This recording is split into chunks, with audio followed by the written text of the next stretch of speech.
lecturas bíblicas iniciales, una en Lucas y la otra en el Evangelio de Mateo. ¿Cuántos estuvieron aquí el miércoles? El miércoles éramos poquito porque realmente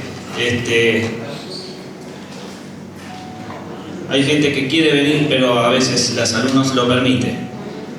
Yo estuve hablando de cuando Pedro declara, Jesús pregunta, ¿quién dice ustedes que soy yo? Y Pedro declara por iluminación divina que él era el Cristo, el Hijo del Señor.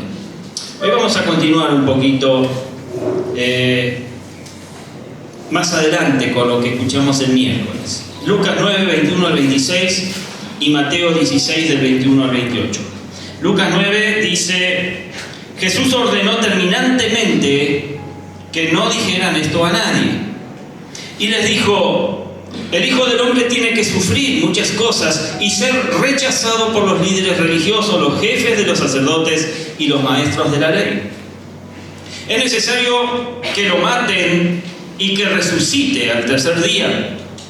Dirigiéndose a todos declaró: si alguien quiere ser mi discípulo, que se niegue a sí mismo, tome su cruz cada día y me siga. Porque el que quiera salvar su vida la perderá, pero el que pierda su vida por causa la salvará. ¿De qué le sirve a uno ganar el mundo entero si se pierde o se destruye a sí mismo? Si alguien se avergüenza de mí y de mis palabras, el Hijo del Hombre se avergonzará de él cuando venga en su gloria y en la gloria del Padre y de los santos ángeles.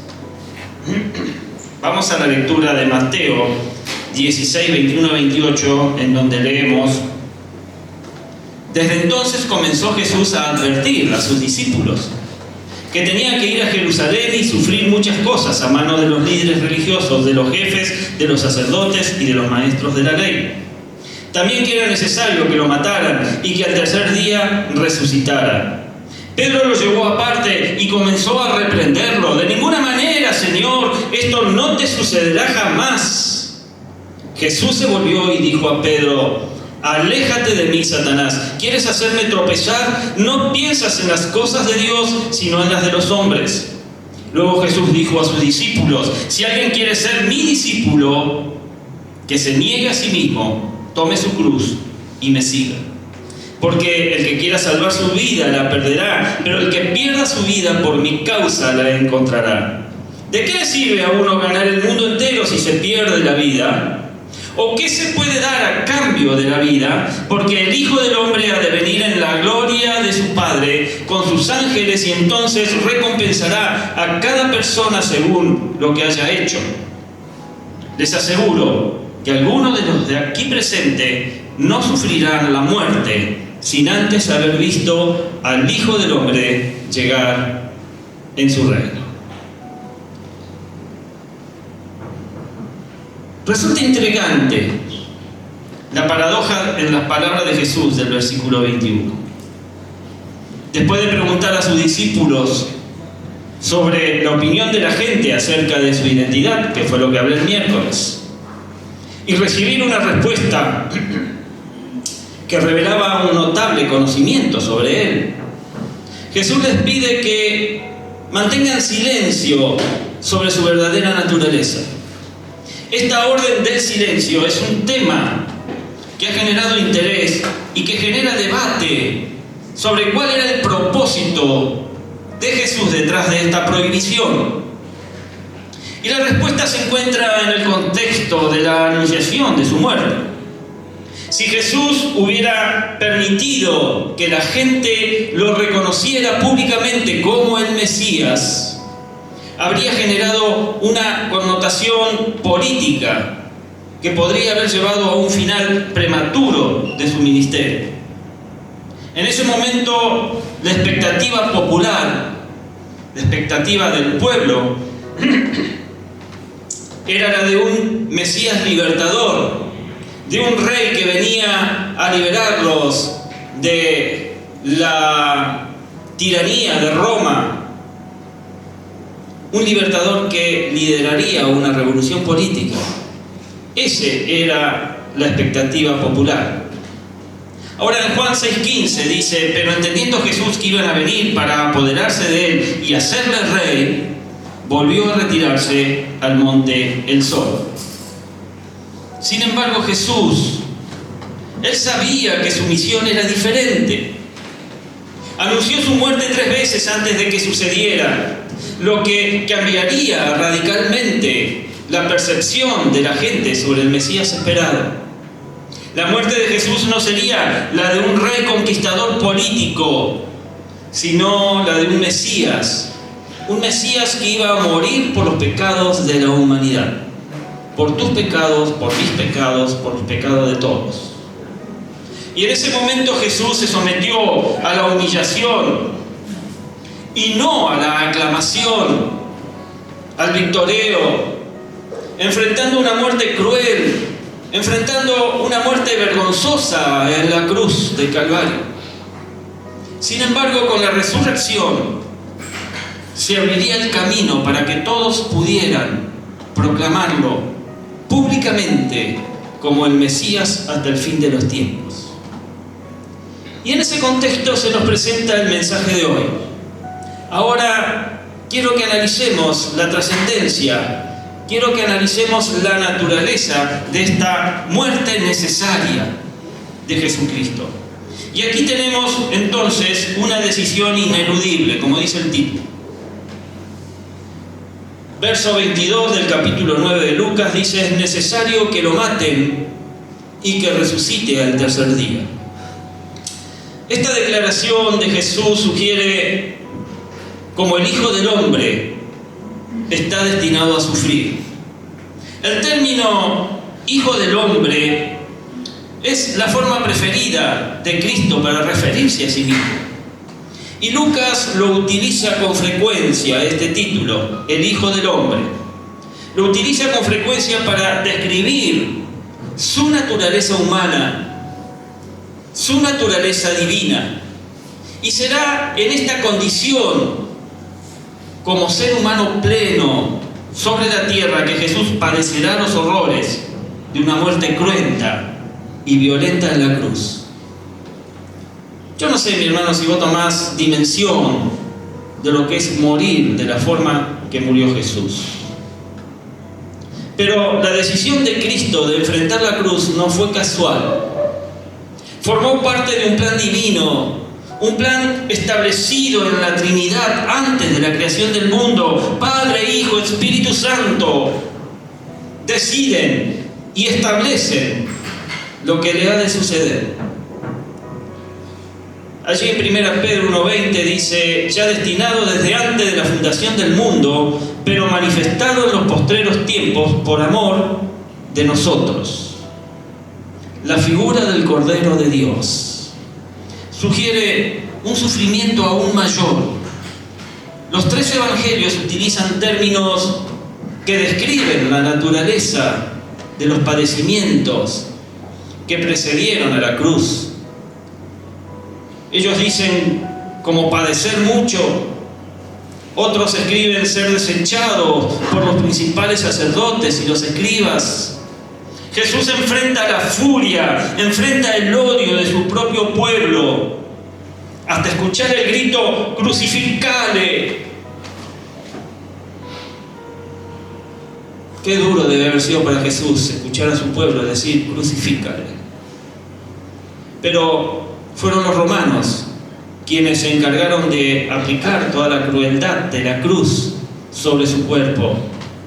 Entonces podemos preguntarnos, porque yo lo he hecho en alguna ocasión al leer estos párrafos, ¿por qué el Padre no escogió otro tipo de muerte para su Hijo? Algo menos cruento. Y la respuesta se encuentra en textos como Juan 15 o Gálatas 3, en donde revelan que la muerte de cruz fue la demostración suprema del amor de Dios. Jesucristo se comprometió plenamente con nuestra salvación, y este tipo de muerte fue su propia elección. Y en la gloria, y en la agonía de la cruz, la palabra dice que Él rechaza el vinagre que aliviaba su sufrimiento para estar consciente hasta la hora cuando dijo, consumado es.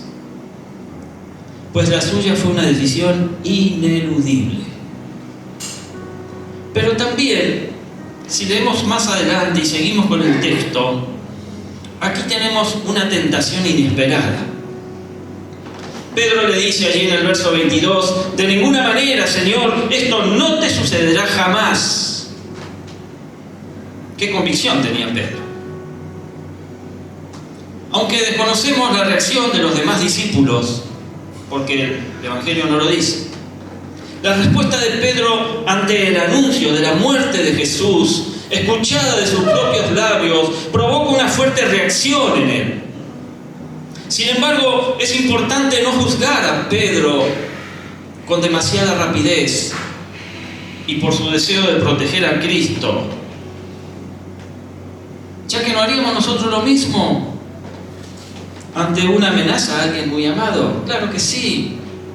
Nuestra reacción sería quizás muy parecida a la de Pedro.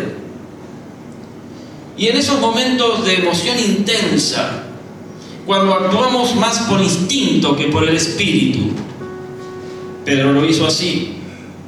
Esto puede ser aprovechado por el enemigo para obstaculizar la obra de Dios. Satanás ha utilizado esta estrategia desde la creación para interrumpir los planes de Dios. Un ejemplo claro es la tentación en el Edén, donde Satanás cuestionó la palabra de Dios cuando le pregunta a Eva, ¿con que Dios te lo ha dicho? Allí en Génesis 3:1. Saben, esta táctica ha sido utilizada repetidamente para detener la obra de Dios. Cuando Jesús comenzó su ministerio, Satanás le presentó 3 tentaciones para detener el plan de salvación para la humanidad. Jesús, después de 40 días de ayuno, es llevado al pináculo del templo y allí Satanás le tienta. Ahora Satanás vuelve a aparecer, esta vez a través de un discípulo cercano como lo era Pedro. Sin embargo, Jesús demostró un espíritu de discernimiento excepcional al reconocer la influencia de Satanás en las palabras de Pedro.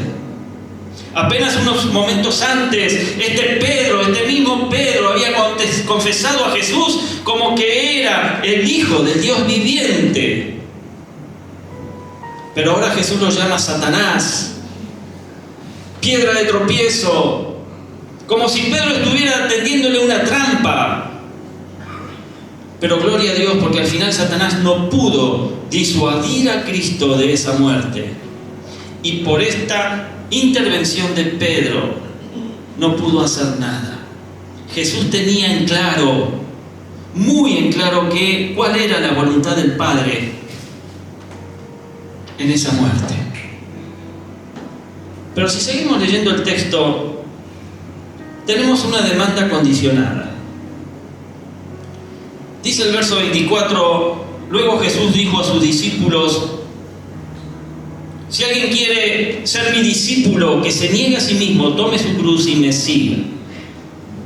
Versículo que recontra conocemos, ¿verdad? ¿Cuántos lo conocen? Amén. Todos.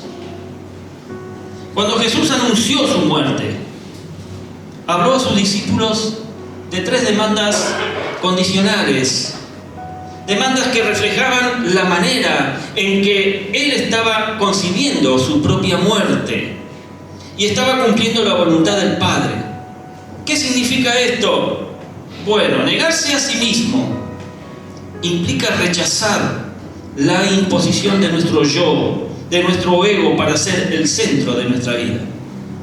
La negación es el primer requisito que menciona Jesús. Nadie puede seguir a Jesús si es egocéntrico, autodirigido o lleno de amor propio. Pero quien se niega a sí mismo, ese que se niega a sí mismo, mi hermano, mi hermana, tiene a Dios en el centro de su vida. Por otro lado, tomar nuestra propia cruz significa aceptar el sufrimiento, aceptar la muerte de todo lo que me impide seguirle. La cruz no es un símbolo de lujo o adorno. sino un instrumento de muerte, de tortura, de sufrimiento. Se les consideraban malditos a los que morían en ella. Hoy las cruces que muchos exhiben, esas cruces tan limpias, son agradables a la vista, muchas de ellas, y algunas son de oro, o son de plata, o llegan a tener hasta incrustaciones de diamantes, de gemas. Pero tengamos siempre en cuenta que la cruz era un elemento de muerte, de tortura. Era considerados malditos los que morían en ella. Y Jesús murió en una cruz. Ahora, sin embargo, la idea de tomar la cruz es morir a nuestro orgullo, es morir a la vanagloria. Y seguir a Jesús, saben, conlleva dificultades y conlleva sufrimiento. Los discípulos de Jesús no serían inmunes al sufrimiento. La tradición habla de que muchos de ellos murieron de manera violenta. ¿Saben cómo murieron muchos de los discípulos? Saben, aunque no todos los detalles están confirmados por la Biblia, quiero compartirte un pequeñísimo resumen, entre paréntesis, de cómo se cree que murieron algunos de ellos. Pedro fue crucificado en Roma, pero pidió ser crucificado cabeza abajo porque no se sentía digno de morir como murió Cristo. Andrés murió en una cruz en forma de X en Grecia, atado con cuerdas para prolongar su sufrimiento. Santiago el Mayor fue decapitado por orden del rey Herodes, y su muerte es una de las pocas mencionadas en la Biblia. Allí en Hechos 12:2 se menciona este hecho. Juan, después de ser hervido en aceite, se cree que fue el único que murió de causas naturales, aunque estaba exiliado en la isla de Patmos. Tomás, según la tradición, fue martirizado en la India, atravesado por una lanza. Bartolomé habría sido desollado vivo y luego decapitado en Armenia. Mateo murió en Etiopía, posiblemente asesinado por una espada. Felipe fue crucificado en Hierápolis, la actual Turquía. Simón el Celote, algunas fuentes dicen que fue cortado en dos, otras dicen que fue crucificado. Judas Tadeo se cree que fue asesinado por una masa o hacha en Persia.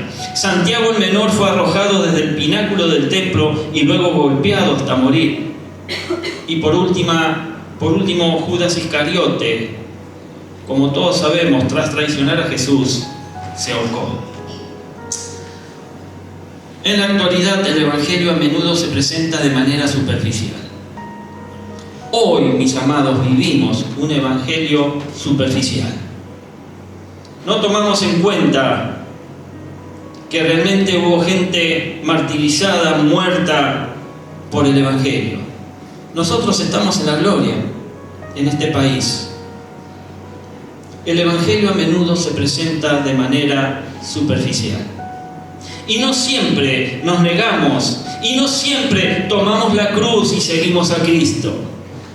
Jesús es el ejemplo perfecto de alguien que se negó a sí mismo, que tomó su cruz y siguió al Padre. Pero también podemos ver, si seguimos leyendo, que aquí tenemos una paradoja salvadora. Porque el que quiera salvar su vida, dice el verso 25, la perderá. Pero el que pierda su vida por mi causa, dice Jesús, la encontrará. Y esta afirmación, mis queridos, es una afirmación paradójica de Jesús. Esta afirmación desafía la tendencia natural de buscar salvar nuestra vida a toda costa. Ese es un instinto natural que cada uno tiene de preservación. Los discípulos de Jesús, al igual que muchos de nosotros, por supuesto que desean preservar su vida, desean evitar el sufrimiento. Sin embargo, Jesús les enseña que la verdadera vida se encuentra en perderla por causa de Él, por causa de su Evangelio. Y cuando nos enfocamos en salvar nuestra vida, pensando en nuestros propios planes, en nuestras aspiraciones, en nuestros logros, Podemos perder de vista la vida eterna, perder de vista esos goces que provienen de seguir a Cristo. El egoísmo y la búsqueda de la felicidad temporal pueden llevarnos a perder la vida que realmente importa. Por otro lado, quien pierde su vida por causa de Jesús y su evangelio, la encontrará. Los discípulos de Jesús entendieron después que la muerte de su maestro, que al principio no la entendían, fue el medio para salvar a muchos. En contraste, Judas, que buscó ganar su vida a través de sus propias aspiraciones, la perdió para siempre. Y Jesús hoy nos enseña que aferrarse a la vida para nuestro propio placer y negarnos a someternos a Él puede llevarnos a perderla en última instancia. Sin embargo, quien pierde su vida por causa de Cristo, confiando en Él y sometiéndose a su señorío, la ganará en verdad. Como discípulos de Jesús estamos llamados a perder nuestra vida por causa de Cristo. Y al hacerlo encontraremos la vida verdadera. Tengan en cuenta que cuando se habla de perder la vida por causa de Cristo, no significa que debemos matarnos o que alguien tiene que venir a matarnos. Sino perder la vida significa dejar la vida natural que un hombre o una mujer puede llevar y comenzar realmente a vivir la vida que Cristo quiere que vivamos. Amén. En el texto tenemos una pregunta desconsoladora. Allí el verso 26 dice: ¿de qué le sirve a uno ganar el mundo entero si se pierde la vida? Jesús anunció su muerte. Jesús habló de ganancia y de pérdida, para enseñar la importancia de una vida comprometida con Él y su obra. Lo que espera Jesús de cada uno de nosotros no son cuántos trofeos podemos exhibir al final de nuestra vida. Lo que Jesús realmente espera es cuántas marcas recibimos por amar y seguir a Jesús. Con esta declaración, Cristo dirige nuestra atención al tiempo del fin, al juicio final, invitándonos a hacer una inversión sabia y una buena en nuestra vida. La idea de ganancia aquí es crucial. Solo un necio invertiría en algo que sabe que va a perder mañana. Sin embargo, saben, muchas personas y aún muchos cristianos pasan su vida invirtiendo en cosas que se van a perder al morir. Son como el hombre que acumuló riquezas sin considerar que su alma sería reclamada esa misma noche, como lo cuenta allí el Evangelio de Lucas en el capítulo 12, cuando dice: pero Dios le dijo: necio, esta noche vienen a pedirte tu alma, y lo que has provisto, ¿de quién será? Así es el que hace para sí tesoro y no es rico para Dios. Mi hermano, mi hermana, quien vive para sí mismo al final estará perdido. Y algunos estarán perdidos para toda la eternidad. Cristo nos insta a hacer una inversión buena y sabia. Quienes están en Cristo ganan al morir. No serán juzgados, sino absueltos en el día del juicio. Y vivirán para siempre en la presencia de Dios. Aleluya. Entregar tu vida, tomar tu cruz y seguir a Jesús, no dudes, es la mejor inversión que puedes hacer. Y es una inversión segura y está garantizada al 100% por Jesucristo. Y esto es lo que Jesús quiso enseñar a sus discípulos cuando les anunció su muerte necesaria. Ahora, si esa fue la pregunta desconsoladora, también aquí tenemos la promesa más consoladora. El verso 27 dice: porque el Hijo del Hombre ha de venir en la gloria de su Padre con sus ángeles, y entonces recompensará a cada persona según lo que haya hecho. Cuando el Hijo del Hombre regrese, cuando Jesús regrese, ya no será para sufrir ni morir, sino para juzgar con gloria y con poder. La profecía de Daniel, allí en el capítulo 7, versos 13 y 14, se cumplirá en su regreso. Esta profecía dice: miraba yo en la visión de la noche, y he aquí con las nubes del cielo venía uno como un hijo de hombre, que vino hasta él, anciano de días, y le hicieron acercarse delante de él. Y le fue dado dominio, gloria y reino, para que todos los pueblos, naciones y lenguas le sirvieran. Su dominio es dominio eterno, que nunca pasará, y su reino uno, que no será destruido. En su regreso, Jesucristo, amada iglesia, tendrá la gloria y el dominio eterno. Y esta gloria ya le fue dada a Cristo en su resurrección, en su ascensión a la diestra del Padre. Y de esta manera, al hablar Jesús de su venida gloriosa, mientras iba camino a la cruz, revelaba que su muerte sería el principio de su gloria. Y cuando Cristo regrese, lo hará con sus ángeles y pagará a cada uno según sus obras, sean buenas o malas. ¿Qué día será aquel cuando tengamos que estar en su presencia para recibir galardones o recibir castigo?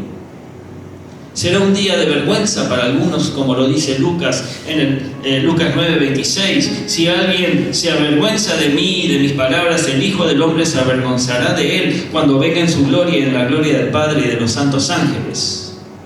Pregúntate, iglesia, ¿te recibirá el Hijo del Hombre en su glorioso reino cuando regrese? ¿O se avergonzará de ti? Debes entender que esta es una razón más para ser sabios. Negarnos a nosotros mismos para tomar nuestra cruz cada día y seguirlo. La muerte de Cristo, además de ser para nuestra salvación, nos prepara para que Él nos reciba en su glorioso reino el día de su regreso. ¿Cómo te preparás vos para ese día glorioso? Vete hoy a tu casa con esta pregunta: ¿cómo me preparo yo para ese día glorioso? Pase a adoración.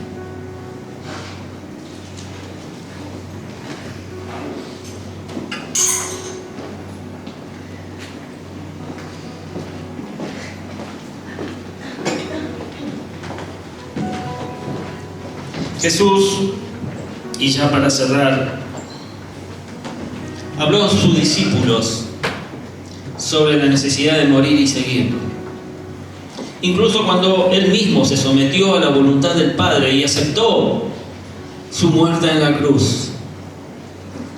Yo creo que para Jesús no debe haber sido nada fácil, porque Jesús pidió al Padre que le hiciera pasar aquella amarga copa, pero su compromiso con la salvación de la humanidad fue inquebrantable. Y en este contexto Jesús llama a sus discípulos a seguirlo. Y no promete una vida fácil. No les dice que todo va a ser cuesta abajo, sino realmente les dice de que iba a ser difícil lo que se les venía encima. Al contrario, Jesús les dice que deben tomar su cruz cada día y seguirlo. Quien quiera seguirlo debe estar dispuesto a perder su vida por Él y encontrar la verdadera vida en Él. Jesús advierte que ganar el mundo entero no vale la pena si se pierde el alma. Quien se avergüence de Él, Él se va a avergonzar de esa persona. Porque seguir a Jesús, querida iglesia, requiere un compromiso total. Un compromiso total. Un compromiso sin condiciones. Un compromiso sin reservas. Una batalla que exige entrega y exige sacrificio. Ahora, dos preguntas. ¿Estás dispuesto a seguir a Jesús y pagar el precio? ¿O prefieres salvar tu vida y perderla? Eso hicieron estos discípulos, según Mateo 8:19, y con esto termino. Dice, y vino un escriba y le dijo, maestro, te seguiré a donde quiera que vayas. Jesús le dijo, las zorras tienen guaridas y las aves del cielo nidos, mas el Hijo del Hombre no tiene donde recostar su cabeza. Otro de sus discípulos le dijo, Señor, permíteme que vaya primero y entierre a mi Padre. Jesús le dijo, sígueme, deja que los muertos entierren a sus muertos. ¿A quién prefieres seguir, iglesia? ¿Prefieres seguir a Cristo o prefieres seguir a aquello que no quieres soltar? Pues tienes una decisión ineludible que tomar. Dios te guíe y te bendiga a tomar la decisión correcta.